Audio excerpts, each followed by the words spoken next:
This week on the Managing Remote Teams podcast. After the first wave of the COVID, when there was a complete lockdown and really most of the people worked remotely, we see totally different data. Working hours from 52 minutes have grown to 112 minutes, which is almost 2 times more. So they didn't step away from the computer for twice as much time.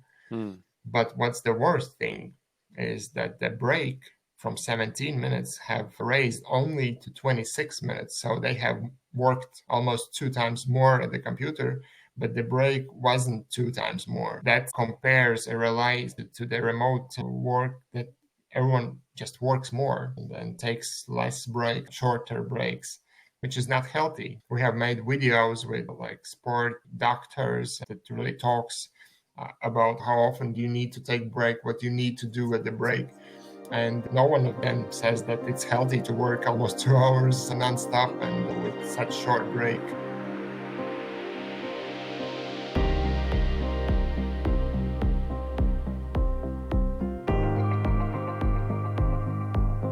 You are listening to the Managing Remote Teams podcast, the show taking a kind, cool-headed, and fair look at remote teams.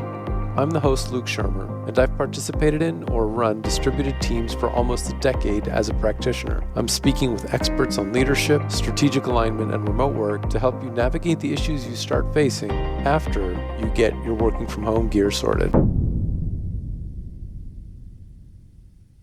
Welcome to the Managing Remote Teams podcast. Today we are speaking with Tom's Blodnieks, and Tom is the COO and Head of Product and Business Development at desktime. And during his time at desktime, he's helped the company grow and expand, and he's interested in marketing, sales, CX, UX, and SaaS products. And I'd like to start actually with a question around your current motto, done is better than perfect. What does that mean for you? Hi, thank you for having me on the podcast. Happy to talk about these topics. Done is better than perfect is because there are a lot of things that we want to do, how we want to build the software or web page or whatever we do. And we always want to do more and get it perfect out there. The perfect just takes too much time and it's probably too late. So let's get out the MVP. Let's get done it. So people can see, so we can get the first feedback, the first expressions, and then we can do the next steps to get it perfect. So done is better than waiting for perfect. Okay, great. So one of the things that you and your team have done is a quite detailed report around remote at the moment. Could you tell us a little bit about that project?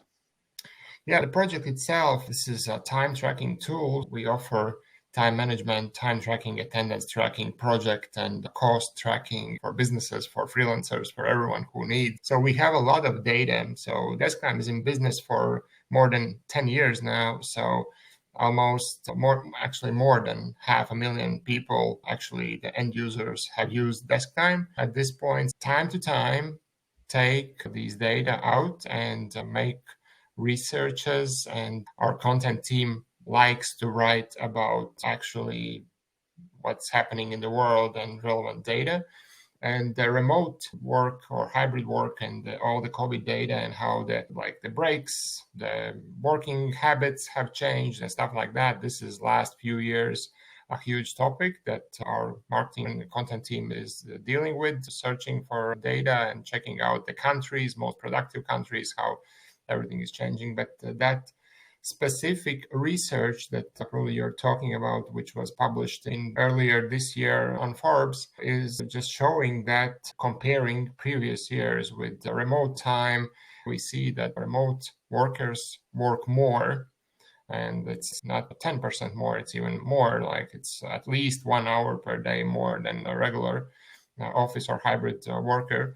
In weekly basis, it's at least 5-6 hours more than regular work. Per month, it's even almost 30 hours more. It all goes to burnout and it all goes to unhealthy work style. So you don't take proper breaks during your day, you just work later in the evening, so you lose connection with family, with outside habits and stuff like that. That's one of the topics that we talk about. That's one of the options or issues why desk time is useful or any other time tracking, time management tool for businesses, for freelancers, why you need to look at your timings, how you work, when you work, how much you work, and how often do you take breaks? Do you like live healthy life? And the life is not about work only. So yeah, work is very important, of course, to earn money, to grow and learn and do business, but a lot of things to do outside the working hours. So we sleep 8 hours, we work 8 hours, and then rest of the 10 things we need to do in only the 8 hours we have left in the day. So how can we do that? So it's very important to manage the time correctly. How do you define good work-life balance versus what you're seeing now? Let's start there before digging more into specifically burnout. Yeah, from our findings and from our experience and interviews, that we can tell that the work-life balance in first case is that you have freedom, somehow the flexibility to do things that you as a human need to do. And again, this is also one of the things that we do at desk time, and we like that we can take hour, 2 hours, half a day off if we need to go and do something with our kids, or we need to go to the doctor, we have some kind of family issues or something, and we can do that. And then the flexibility and the time tracking gives us option also for our managers or team members, that everyone knows where we are, how much time we have worked, what have we done, and that's all there with data, not only saying, yes, I'm working and I have done everything, but really there is evidence and data, that proof of work, which is very important because we all want to be honest for each other. And then tool like desktime gives that opportunity. And that's, yeah, good work-life balance starts with that. How do you think about it as a manager in terms of the people that you work with? Do you have any kind of expectations or guidelines around when it's too much, for example? Yeah, of course. Each company is different. So in our case, in our team, in our company, we have agreed on several terms that, for example, how many hours we actually need to work. Like this is also one of the part of the work-life balance. In our team, we expect to work 35 hours a week. So we don't ask for 40 hours. We don't ask to be at work like 8.5 or 9 hours.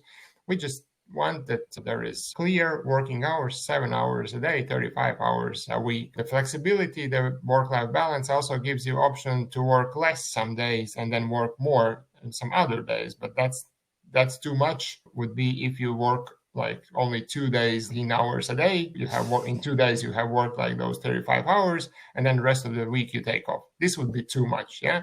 But in a normal basis, we work like average 7 hours a day. Then you can be flexible. You can come at work later, like until 11, for example, in the morning, and then you can work later in the evening and take the midday off and stuff like that. So you can manage your time yourself. But if you will be needed during the daytime from 10 to 4, for example, we will schedule a meeting like in advance, of course, if you have a calendar open and there is really no strict busy time. So such options we have agreed how we work and give a lot of flexibility and freedom for employees so they can really have good work-life balance in their lives and be happy at work. They're more effective than working during the working hours. They're more happier, and yeah, and families are happy. And it works, yeah. Do you have any internal guidelines or agreements in terms of meetings, like meetings versus other types of work? Because I think that, especially initially, was a difficult point for people new to remote work at the beginning of the pandemic.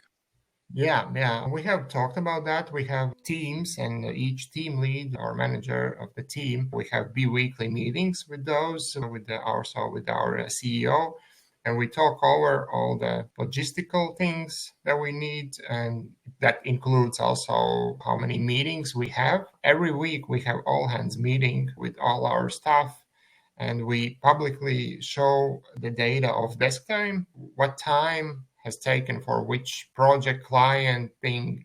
And one of the projects, we call it, is meetings. And we always see how much time we take in the meetings. And then there are like expectations, and that managers, yes, they will have more meetings than like regular teammates. But also we see that meetings don't take more than 30% of the weekly time. So this is for manager, it's a good result. And yeah, that's what we keep doing. So trying not to have too much meetings, but also if we need a meeting, then we do that if it's really, but we try to follow the that we have agenda for the meeting, and we try to do as short as possible, as precise as possible, and then we write notes in the end of the meeting to understand what we have gained from this meeting and what are the action steps. So in this case, when we think like that about the meetings, it's quite okay. And the timing seems to be okay as well, that 30% of the time in meetings, comparing what I have read and see in similar or other companies, that 70%, 60%, even 90% for some weeks in the meetings. And it's crazy. There's no option you can manage those meetings and not even any other work outside the meetings. Yeah, exactly. In your tool or in your company, do you have a way of tracking, or do you track something like energy levels of people who are involved, and how that maps to the time being used, out of curiosity? Yeah, the energy level is nice approach. We haven't done that. We are thinking about how to really get some AI into our system, because now it's more based on real actual work by the mouse, keyboard, like video calls, audio calls, typing, writing, and office workers more. So we don't have any like energy levels that we could somehow, or Measure. even people could rate how they feel or stuff like that, and then would have some kind of report showing that after 6 hours people rate that they're like feeling already worked out. Yeah, that's something we're thinking in the future about adding, and then getting more data from like humans. But yeah, at the moment we are like comparing the time actually worked. Then we have like automatic timers that are tracking how we work automatically. Then there is a manual timer we can turn on when we need like to do some kind of brainstorming more, and then irregular work. And then, of course, if we have any meetings, then we have integrations with calendars. So they get the information from calendar to desk time. And then we see that all the overview in reports, how many calendar meetings we have been, how long, how many brainstormings, and how many automated time tracking and stuff like that. So everything is then all together in one system, getting all the data together. From your point of view as a executive, or say or from a point of view of a senior manager, do you then see aggregated data and you're able to see trends within the company, or are your clients able to see that level of data? Yeah, I'm sure that's something that we're always like listening to our clients, customers, how they're using the data, what they like and what they want to see more or detailed, or what's too much and what's easy to understand. There are some things that really been used and are very popular to, for example, divide programs, web page, applications, everything that we do in productive, unproductive, and neutral statuses. So they like to see that, how much actually time we spend productively, for example. They follow what's been doing and updating the statuses, what's productive, what's not for teammates. And I know that companies are using also that they need to gain the productive time, for example. So they set less hours per day, but as a productive time. Like we ourselves, we have just 7 hours working. That's our like KPI for a day, or 35 hours a week. Other ones like to look at the effectiveness percentage. So effectiveness percentage again indicates how much productive time versus working hours have been done. So you can set different working hours for each day, and then the effectiveness percentage shows you how much you have done from that. And then our recommended effectiveness percentage is 85%, which is very good then. And then yeah, that's some so different metrics that users are using. In terms of, speaking of effectiveness, in terms of comparing how people spend their time relative to, say, a high level outcome or a goal, is there ways of tracking that, or is that just on a, let's say, a project, let's say, or something like that you track within desktime? How does that work? Yeah, it's again, there's a possibility to follow details if you want, and if you need those details for, I don't know, client billing or something. And yeah, there is a project task, client-based options that you can track, and also You can see an overview of that time, and then you can see details, what have been done. If I'm working with client A, so what I have done for that, and then I can give specifics. Just jumping back a little bit to a comparison you made at the top of the conversation, other than the increased volume of time people are spending in front of a computer working, are there any other interesting data points that you've noticed in terms of comparisons of how people were working before March 2020 and let's say now? Yeah, there's really a huge blog in our website where, I don't know, like 3, 4, or even more blogs per week writing about different articles. And data is one of the top articles that we are analyzing. So it's maybe, I don't know at the moment, all of the key metrics and analysis, but some points that following, yes, this is the remote work, how it's been changed. And the other one, which is well recognized and very interesting statistics, is about breaks. And if we see that the previous study, which was like much earlier than the COVID hit, but it was made 5 years ago about the people, the most productive people, how they work. At that time, it was that people like to work 52 minutes, like average, at the computer, and then taking 17 minutes break by average. So that was one pattern we saw from those who have the most productive hours, percentage effectiveness, the average data was. And now, when we, after the first wave of the COVID, when there was a complete lockdown and really most of the people worked remotely, we see totally like different data. Working hours from 52 minutes have grown to 112 minutes, which is almost 2 times more. So they didn't step away from the computer for twice as much time.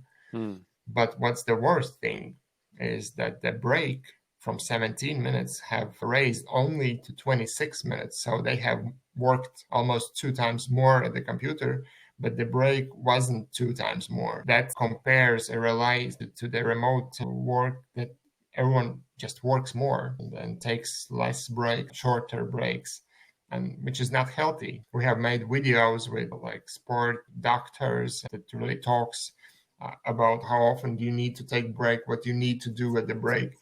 And no one of them says that it's healthy to work almost 2 hours nonstop and with such short break. The data are out there. Each of the customers can see the data for their specific teams or the whole organization and take actions and really react. So someone is like keeping eye on how much hours nonstop or in general working. Someone is taking action on how much time is spent on meetings. With this 112 minutes, still roughly the same level of, let's say, effectiveness where it's productive work, or is it all kinds of things? Has the overall effectiveness gone down of that time?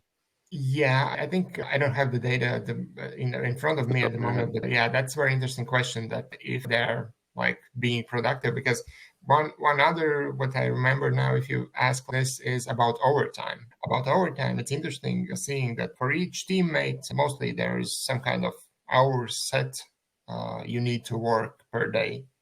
So an overtime is what you work more than those hours per day. And what is interesting, the study and the data shows that if you work overtime and then more overtime you go, the less productive, less effective you are. You start like changing the applications. You don't use the productive applications anymore. You take more breaks then, and then the time in overtime is really not structured and not productive, not effective. Not the overtime is like I think the article was the overtime is killing or something about like that. So yeah, that's something as well. We try to educate our users that short overtime is okay, Occasionally. is okay, but constant overtime is not. It's bad for business, bad for humans. Yeah, definitely. Send me a link. I'll happy to include it in the show notes, just if people want to check it out. Yeah, sure. Thank you. Let's dig a little bit deeper, specifically into burnout. What would you, in the data, how would you be seeing it or defining it of, let's say, individuals when they're at a point where it does look like they're burned out, literally? There are some things that, as I like to say, that desk time data is just like the part of the statistics or data that helps you talk to people. The only desk time data is like fully relevant to analyze and make decisions only based on data. So we need to take other things combined with desk time data. And one of those is like, for at least for last few years, is talking about managers, about teams, that you have to have a one-on-one meeting with your manager. So this is the time when you talk a little bit more, not only work-related things, but also as a people, as a human, as how you feel, how you do, and then you definitely see the differences if there are any changes time to time, and then you can get the desk time data and analyze. Did he work more? Did he work less? Did he had less or more productive or effectiveness or something? And you see those changes of habits or something. And that's how you can manage and see also the burnout. Really, of desk time data, of course, it's not possible to see the burnout without any AI or, as you mentioned, marks of energy or something, because people are different. And I like to work a lot as well, of course. It's not good, I know, but and my family sometimes are not happy. But at least I feel that I'm not burning out, but just I like to work more. So there are people who can work more and they easily 10, 11, 12 hours per day, and that's fine. And they recharge during the weekend, for example. And there are people that the 7 hours are limit, and if they work more than 7 hours per day, that's like in a few months they will be in chair with a psychologist or something. So we need to take this HR aspect as well, and not only the data driven. The data is something that shows and helps, but you need to have this human approach as well to understand. Yeah, of course. I mean, data is only part of the picture, and if anything, only with diagnosis. So basically what you're saying is that if there's changes over time that are concerning, that would be how you'd figure it out from what you see there. Yeah, that's one of the options, for example. Yeah. Okay. Yeah, I'm asking partially both from a how do you look at a person, but also if you can see whether it spreads to teams. Because an old episode of this podcast actually talked with a guy named Jules Turner, where he was saying that quite often if there is burnout, it's not just the one person, it's often somewhat systemic, at least at the team level, if not even further potentially. Would you be able to see a whole team kind of drifting in a bad direction, or is that not something that you would expect to see in data that you're collecting? No, definitely. I think it's possible to see. Actually, we have a personal experience with that in our team as well. We were so focused and wanted to finish one of the features we related earlier this year. So we saw an increase of hours working, we saw an increase of meetings, and then talking to those people, it was clearly understandable that they are in stress, that they want to finish as well. They feel that management is asking and wanting to finish in time, and that's clearly was to see from data. Mm-hmm. The 10 times are changing, the different times. And also talking to those people, seeing them in the office, getting feedback, it approved. This is not going too good. Yep. So yeah, definitely it's possible. And it was team-wise. Yeah, definitely. So it was a team-wise, and not only the one person. For managers in this kind of a situation, what's worked for you? What kind of, I guess, advice would you give in terms of what to do in this kind of a situation? No, like the situation, how to resolve that, it's quite easy. I think most important and is to see that something is going bad, something is going wrong in good timing. Because if you see that only in 6 months or once a year when you do annual some kind of screening, Reviews. or reviews or something, it's too late. But with help of data, of time tracking and everything, we saw that in like first month was okay. We saw that indication. Then the second month was that we see it's not stopping, that we need to talk over. So we did that in less than 60 days and not waiting for 360 days. I think that's the most important part. But how to deal with that? Then, yeah, you need to take what's the situation. In our case, it was a development project, and the development team was that what was involved. So we just went through the deadlines, went through the expectations and everything, or we do the MVP, what we need to do, changes on that, or we extend the deadlines, or we change the scope in some other way. So there are different options, and then need to look at specific case. But the most important, when you see the problem, to act right away, basically, when you diagnose it. Interesting. So out of curiosity, when you have like entire companies using desktime, who's typically the person that kind of makes it happen within a client company?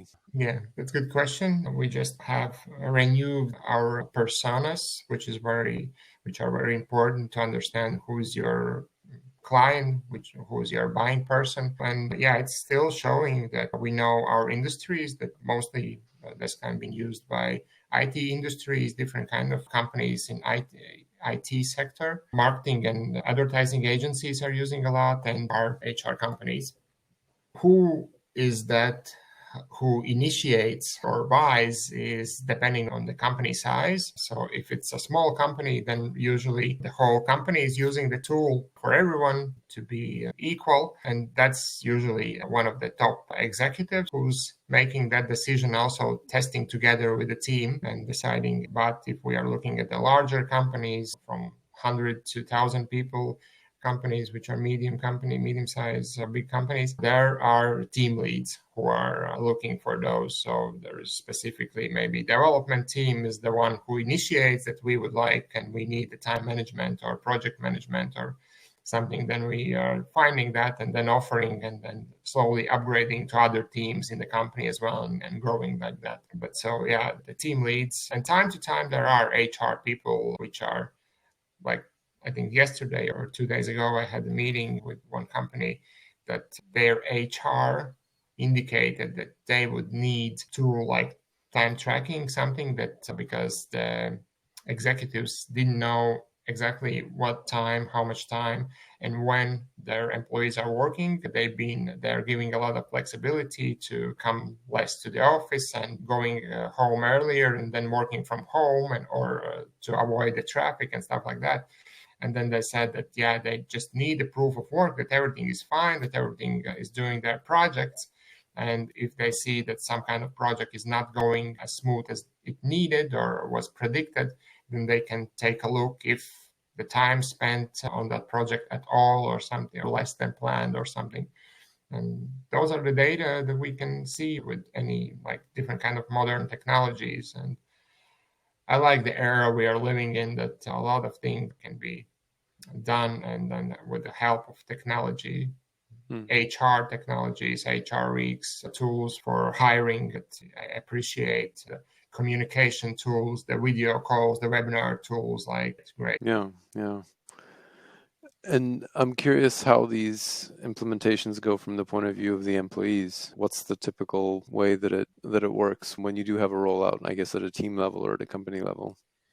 Yeah, of course, that's very important. That depends if the executive or the team lead has spoken with the team before decision of testing out tools. And it's very important to give the instructions, to explain why we are doing that, what are the outcomes we want to see, and correctly implement with correct settings. Because in our case, we have a lot of features that like half of the teams are not using, different details of how we spend our time, and for them it's not needed. So for those who it's not needed, so do the communication the right way, that they understand that this will not be used for us, this will be turned off, and we will follow the projects, the client time, so we can bill correctly, or we can manage our proof of work, or we can manage the clock in, clock out with a reason. why it's really needed, and explaining that is important. So we help as our side as well, of course, with emails, with educational materials, but we can't be next to that executive or team lead who decides to do that and put the words in their mouths the correct way and explain, because this is, it's like serious for, it's maybe easier for Slack or any other tools that are clear that we are for communication. Although I know that Microsoft Teams are used to also to see and follow the green light to your Status profile, indicators. if you're online or not. So that's not the way it's probably meant to use. But Slack has it too. Actually, true. And then so for example, I have like different example of different company that is using a car GPS systems, and they really are helping for people to automate the reports of fueling, how much gas they use, and then kilometers, miles they drive, and stuff like that, that they don't need to write themselves anymore and then put the reports. Everything is automated. But of course, it can be used as a car tracker as well, which is not a good way to do that, and which employees don't like. So it's very important to explain and educate how we will use and get the trust from employees, from the teams as well. Great. Thanks, Tom. This has been a blast. So thank you for sharing all of your data and your insights and your wisdom with us. And what's the best place for people to visit to find out more? Definitely, if you are interested in data, visit desktime.com/blog. That's where we write and post our blogs. Of course, we share everything and all the information and statistics in Twitter, LinkedIn. Our CEO is active member of Forbes Council, so follow there as well. But all of the Desktime people mostly, I think, are in LinkedIn and open to talk, open to connect. So me as well. Find me on LinkedIn and let's get together. Let's do some podcasts, webinars, contents, data. Yeah, I'm happy to talk and share. Okay, wonderful. Thanks, Toms. Great. Thank you. Thank you very much.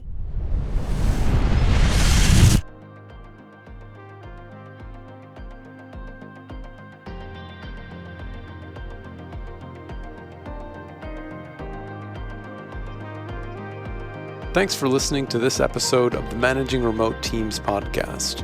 If you enjoyed the show, please leave a review wherever it is that you listen to your podcasts, and reach out to us on Twitter or LinkedIn with any feedback or thoughts that you have for a future show.